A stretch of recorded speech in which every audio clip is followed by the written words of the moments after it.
Man, I'm sorry, y'all. I had to. This is rough, man. This is rough. You know, it might be about 2 years ago. BGS put out a video where he was talking about, watching black women walking around with their heads down, hopeless, and basically what he was saying is that for brothers in the manosphere who've been waiting for the reckoning, where black men will be recognized for their contributions and, women will come back to the table and be prepared to negotiate on more realistic terms, so on and so forth.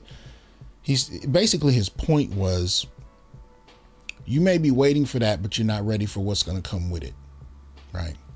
So in this last year, one of the things I've been seeing over and over again is black women acting real out of pocket, but not just over superficial mess. But I mean, and you guys have seen me reporting on this on a regular basis, dropping off kids in public locations and driving off, killing kids. I mean, all kinds, just, running cars over boyfriends, setting boyfriends on fire. Yeah, that one's coming soon.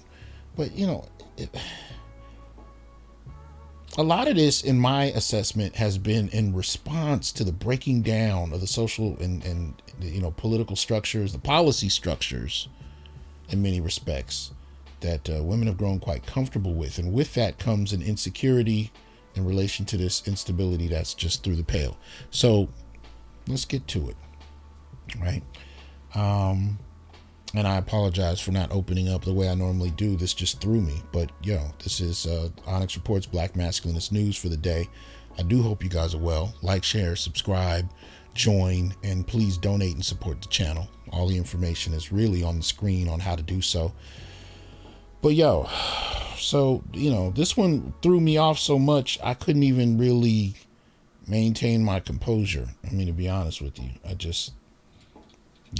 So, here we go.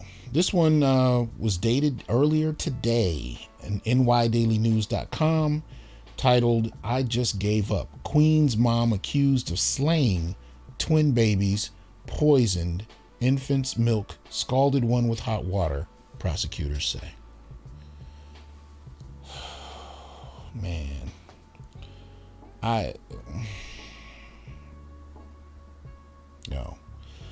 It reads, when the poisoned milk didn't kill her 6-week-old twins, a mentally ill Queen's mom took matters into her own hands, scalding one baby with hot water and pressing a knife into the other tot's neck.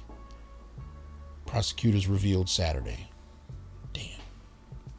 Accused double murderer Dinezja Kilpatrick, in a chilling confession to police, revealed how she killed both helpless victims in her Woodside Houses apartment, with authorities revealing the mom possibly spent 4 days in the home with their corpses. Jeez. Ooh, man. And it's not like I haven't read this, but to be honest with you, even just reading it again. Anyway, at first, prosecutors said the mother tried unsuccessfully to poison the 46-day-old infants by mixing Pine Sol into their milk. She then placed Dakota face down in the bathtub, running hot water over the baby's back until the tiny girl stopped crying. Accused killer Dinezja Kilpatrick faces additional charges of acting in a manner injurious to a child and criminal possession of a weapon and the slayings of little Dallas and Dakota. Kilpatrick wrapped the infant in a blanket, stuffed her into a plastic bag, and laid the body beneath the kitchen sink. She next placed little Dallas face down in his bassinet and pushed a knife into the back of his neck, then laid a blanket over his corpse. Although the bodies were found Thursday after the accused killer's cousin called police for a wellness check, prosecutors said the deaths possibly took place as early as Monday.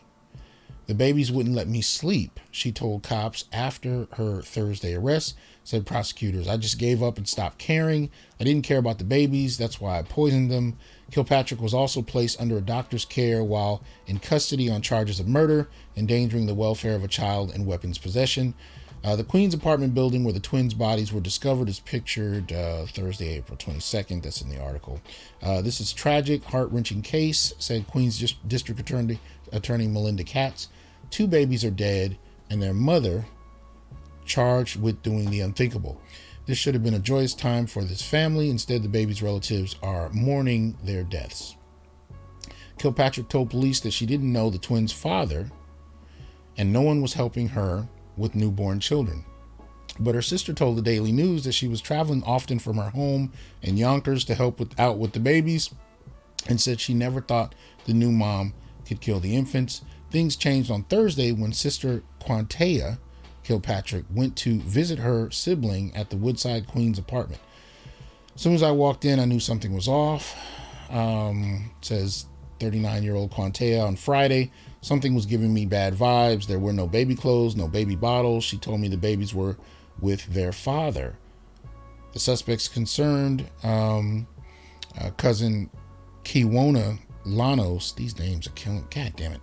Anyway, New York PD housing officer called 911 following her own worrisome conversation with Fitzpatrick's mother, cops said, leading to the discovery of the bodies and the arrest. Now, clearly, postpartum is probably going to come up. I'm surprised it hasn't already. But, you know, as a masculinist, one of the first questions I asked was where was the father? And it was interesting to see that she didn't know who the father was. She didn't know him. And yet she still decided to have the babies. And then this. This is just sad. This is just, oh my God. You know. But again, you see it, and I would dismiss it as postpartum like anybody else. But my thing is, when I pay attention to how many articles I'm starting to see in this last year dealing with instability, societal instability during a pandemic, questions about the security of structures that most particularly many women, poor black women at that, have relied on for quite a while. I mean, I remember the lines, the articles on, women standing in lines around the block as far as trying to maintain their housing. And when Trump started sending out food boxes, all kinds of instability jumped off. But of course, everything hit the ceiling when the pandemic hit. And now, a year later, right, we're hearing in the news that things are supposed to be heading back to normal. But I'm seeing more and more of these cases.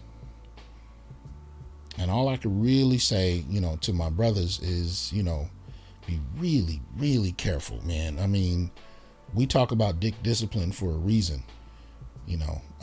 Take care of your seed. Please make sure that you only plant it in fertile, sane soil, as they say.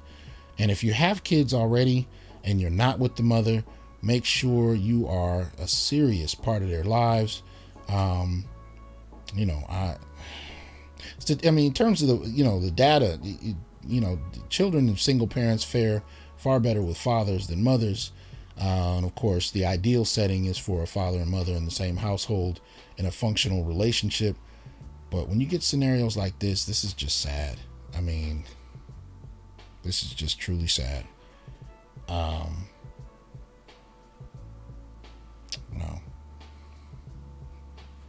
Hey, y'all be careful out here.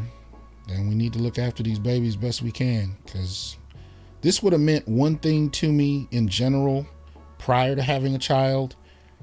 Knowing the innocence and the vulnerability of a child having one. Now, conceptually, we all get that. Children are vulnerable. But I'm talking about when you've actually held your child, newborn, in your hands.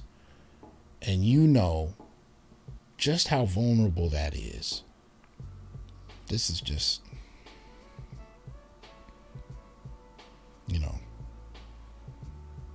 anyway. Y'all keep your head up, keep your head on a swivel, look out for these babies, and do what you can to secure your children's safety. If you don't have children, you better damn well make sure you don't have them until you're ready. Because this mess right here should have never happened. All right, y'all. Peace.